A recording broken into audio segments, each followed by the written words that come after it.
Olive Ridley turtle, इस बार पहले भी पढ़ा आपने ऑलिव रिडले टर्टल के बारे में जब अरीवाड़ा आप पढ़ रहे थे। मास नेस्टिंग करते हैं ये गाहिर माठा जो वाइल्ड लाइफ सेंचुरी है वहाँ पे।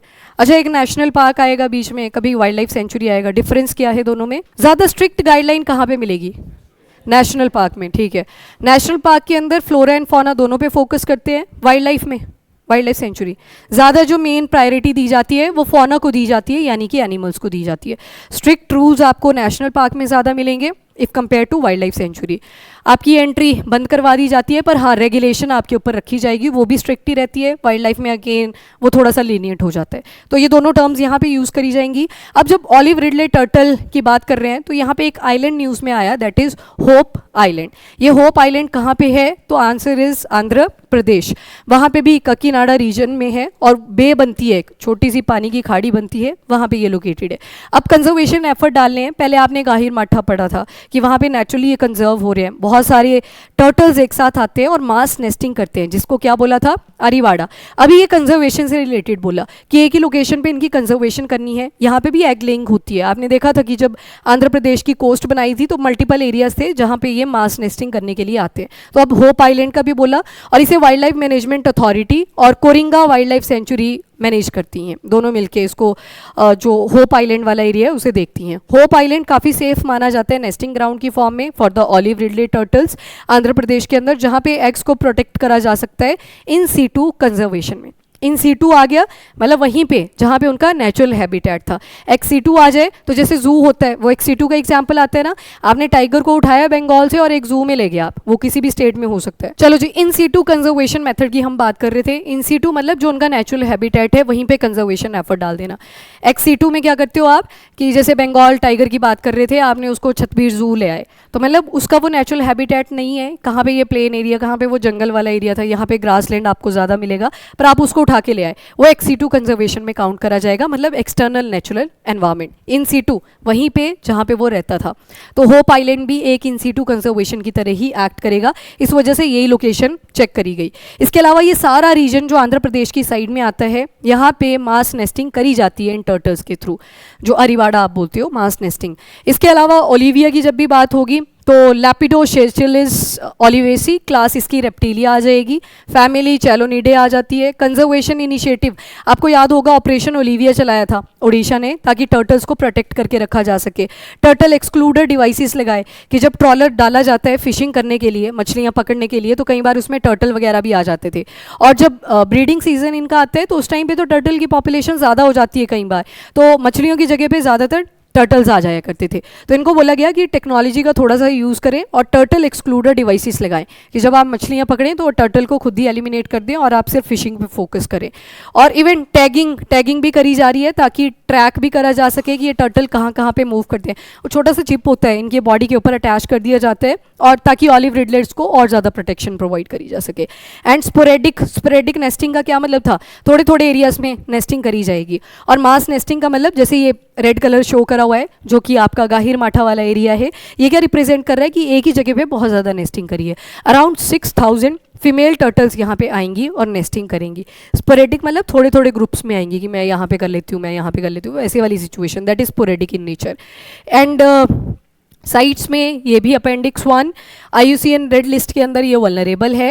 And wild life protection act का इसका भी शेड्यूल नंबर 1। तो आज आपने रूफ टर्टल के बारे में जब पढ़ा था उसका सिर्फ अपेंडिक्स नंबर 2 था, IUCN स्टेटस क्रिटिकली एंडेंजर था। ग्रेट इंडियन बस्टर्ड जब देखा तो उसका IUCN status critically endanger, appendix 1 था साइट्स का, और शेड्यूल नंबर 1 ही देख रहे हो आप अभी तक जो वाइल्ड लाइफ प्रोटेक्शन एक्ट के अंदर प्रोटेक्शन दी गई है इनको। इसके अलावा ये देख लो थोड़ा सा, मैं आपको थोड़ा सा अगर जूम करके देखोगे, यहाँ से एक रिवर भी आती है जिसका नाम है देवी रिवर। जब इसके ईस्टर्न साइड पे आप आएंगे, मतलब रिवर यही नॉर्थ वाली डायरेक्शन बनी, यहाँ ईस्ट बन गई, यहाँ वेस्ट बनी, यहाँ साउथ, तो जो इसका ईस्टर्न माउथ है, जहाँ पे माउथ बनता है इस रिवर का, मतलब ये बे ऑफ बंगाल के अंदर मर्ज कर जाएगी। इस एरिया को नो ट्रॉलिंग जोन ही बोलती है कि अगर आपको मछलियाँ पकड़नी है ट्रेडिशनल तरीके से पकड़ लो, आप यहाँ पे ट्रॉलर यूज़ नहीं कर सकते। अगेन ये भी एफर्ट क्या शो कर रहे हैं, कंजर्वेशन को शो कर रहे हैं कि आपने ट्रॉलर ही बंद कर दिए, जिसकी वजह से टर्टल कैप्चर हो जा रहे थे फिशेस की जगह पे। इसके अलावा महानदी रिवर आती है, जब ये भी अपना माउथ ओपन करती है तो इस एरिया एरिया में भी आपको स्पोरेडिक जो नेस्टिंग है वो मिलेगी। देन जम्बू रिवर आती है, अगेन ये भी आपको गाहिर माठा वाली जो सेंचुरी बनती है उसके साथ इसका माउथ मिल जाता है। तो ये सारे एरियाज हैं जहाँ पे आपको टर्टल्स माइग्रेट करते हुए दिखाई देते हैं ड्यूरिंग दियर ब्रीडिंग सीजन। इसके बाद थोड़े से और बेसिक से फीचर देख लो इनके। वर्ल्ड के स्मॉलेस्ट सी टर्टल हैं ये, और हार्ट शेप का इनका कैरापेस होता है, वो शेल की बात कर रहे हैं। Pacific, Indian and Atlantic ocean तीनों ही महासागर में ये पाया जाता है। ओपन ओशन, कोस्टल वाटर सब जगह पे है, और बाकी ये भी ओमनीवोरस है। जेली फिश हो गया, स्नेल, क्रैब एंड एल्गी, इन सब के ऊपर फीड करते हैं जो भी वाटर के अंदर इनको मिलता है, और बड़ी लंबी डिस्टेंस को ये कवर करते हैं। और बोलते हैं कि जो टॉर्टोइज हैं, टर्टल हैं, टर्टल के कंपैरिजन में टॉर्टोइज की लाइफ ज़्यादा होती है, क्योंकि टॉर्टोइज ज़्यादा हर्बीवोरस होता है नेचर में, और ये ओमनीवोरस होते हैं।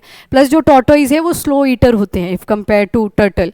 वो आपने सुनी है रैबिट और जो कछुए और खरगोश की कहानी थी, ये रियलिटी में भी ऐसे होता है। खरगोश को कभी फीड करवाया आपने? वो जैसे फीड करके ना फ्री होएगा वो एकदम से सो जाता है, बड़ा ज़्यादा डिस्ट्रैक्टेड रहता है rabbit if compare to tortoise. Tortoise को आप एक बार डायरेक्शन दे दो वो सीधा ही चलता रहेगा। तो वो कहानी मजाक में नहीं है कि कहाँ से भाई रैबिट इतना तेज़ भागता है और जो टॉर्टोइज है वो नहीं भाग पाता, फिर भी कैसे जीत सकता है।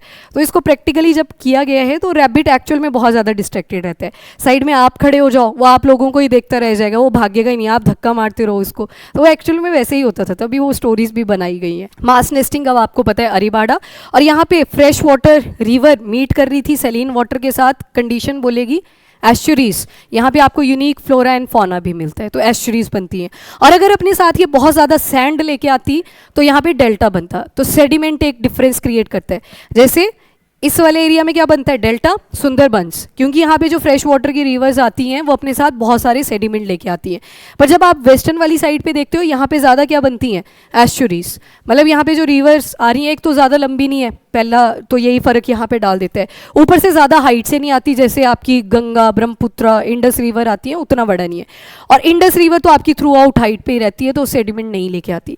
तो यहाँ वाले एरिया में एस्चुरी बनती है क्योंकि फ्रेश वाटर यहाँ पे सेडिमेंट नहीं लेके आती। पर इस केस में सेडिमेंट्स लाए होते हैं तो यहाँ पे बनता है डेल्टा।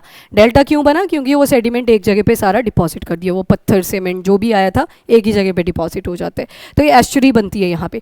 बाकी की इंडियन साइट जहाँ पे मास नेस्टिंग होती है, तो एक एग्जाम्पल आपका गाहिर माठा का है, लार्जेस्ट मास नेस्टिंग साइट है। ऋषिकुल्य आ गया, रिवर भी है, उसी के एंड पे आपको एक और मास नेस्टिंग साइट मिल जाएगा। देन देवी रिवर का माउथ, जहाँ पे नो ट्रॉलिंग जोन भी बना रखा है कि यहाँ पे कोई नहीं ट्रॉलर्स का यूज़ नहीं करेगा। तो विशाखापट्टनम और ककीनाडा ये आंध्र प्रदेश के एक इंपॉर्टेंट एरियाज हैं जहाँ पे आपको मास नेस्टिंग होती हुई दिखाई देती है। और बाकी अंडमान एंड निकोबार आइलैंड्स में भी आपने स्पोरेडिक नेस्टिंग की फॉर्म देखी थी, थोड़े थोड़े चंक्स में आपको ठीक ठाक एग्स मिल जाते हैं। लीगल प्रोटेक्शन, तो वाइल्ड लाइफ प्रोटेक्शन एक्ट के शेड्यूल नंबर 1 में प्रोटेक्शन, अपेंडिक्स 1 आ जाएगा साइट्स का, और वल्नरेबल है IUCN रेड लिस्ट के अंदर। ये तो याद रखना ही है सबके, जब आप पढ़ लेते हो तो कंफ्यूज भी होते हो, तो एक बारी बीच में देख लिया करना। इसके ऊपर मैं क्लास लूँगी 2 बजे वाले स्लॉट में, जो स्पीशी आपकी न्यूज़ में रही है थ्रू आउट द ईयर, तो उसको ज़रूर से अटेंड कर लेना जब भी मैं अनाउंस करूँ कि ये वाली क्लास होगी यहाँ पे। चलो एनीवेज, ऑपरेशन ओलिविया आ गया, और दूसरा टर्टल एक्सक्लूडर डिवाइसेस लगाए गए, जियो टैगिंग कर दी गई टर्टल्स की ताकि उनके पाथ को नोट डाउन किया जा सके। चलो मेजर थ्रेट सेम है जैसे हर स्पीशी को है, इलीगल पोचिंग, एग का ट्रेड करा जाता है, बहुत ज़्यादा मॉर्टेलिटी रेट इनका बढ़ चुका है, डेथ रेट, और इवन एक्सीडेंटल बाय कैच भी हो जाते हैं जब ट्रॉलर्स का यूज़ करा जाता है फिशिंग के पर्पस से, तो सेम ही रीजन है। इसके बाद गाहिर माठा मरीन सेंचुरी की बात करें तो मास नेस्टिंग स्पॉट है इंडिया के ओशन में, और ये आ जाएगा जो टर्टल सेंचुरी है उड़ीसा वाली, और वर्ल्ड का लार्जेस्ट नेस्टिंग बीच भी बनाता है ऑलिव रिडले सी टर्टल्स के लिए। टर्टल सेंचुरी है सिंस 1997, और इसके अलावा 2 इंपॉर्टेंट एरियाज और हैं जहाँ पे ये नेस्टिंग होती है और कंजर्वेशन एफर्ट डाले गए हैं। एक आ जाता है भीतरकनिका नेशनल पार्क, और दूसरा आ जाता है भीतरकनिका वाइल्ड लाइफ सेंचुरी। गाहिर माठा उड़ीसा, वो जो पीछे आपने होप आइलैंड पढ़ा वो ककीनाडा आंध्र प्रदेश की बात करी। डन।